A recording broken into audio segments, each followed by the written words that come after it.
Today's topic is to remove the nth occurrence of the given table.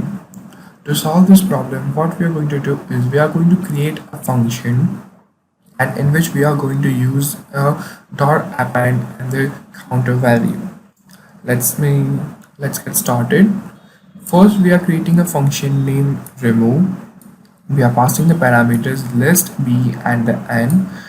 Now the b which constructs that the word which we want to remove from the list, and the n it states that the which occurrence of that particular b word we want to remove in our list. So first we are creating an empty list and we are initializing our count as a 0. Now we are going to use a for loop that for each and every element in the list we are going to check that if that element is equals to b or not. If it is equals to b, then we are going to increase our count, and in that we are again taking an if condition that if that count is not equal to the occurrence which we want to remove. If it is equal to the occurrence, then we are not going to save that in our list. If it is not, then we are going to store that value in our empty list L.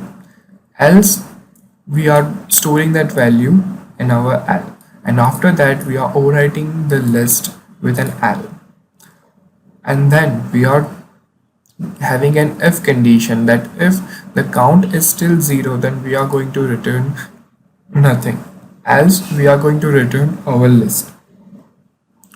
Over here the list one, it consists of an elements.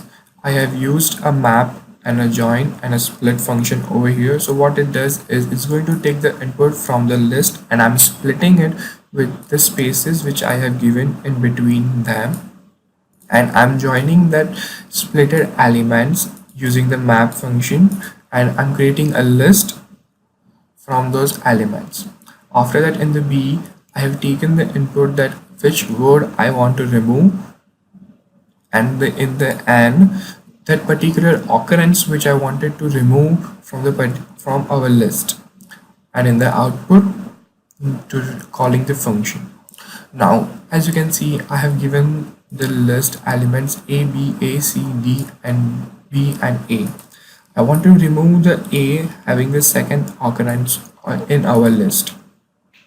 So the second occurrence comes in between B and to the C. As you can see in our list, the second occurrence of our A gets deleted.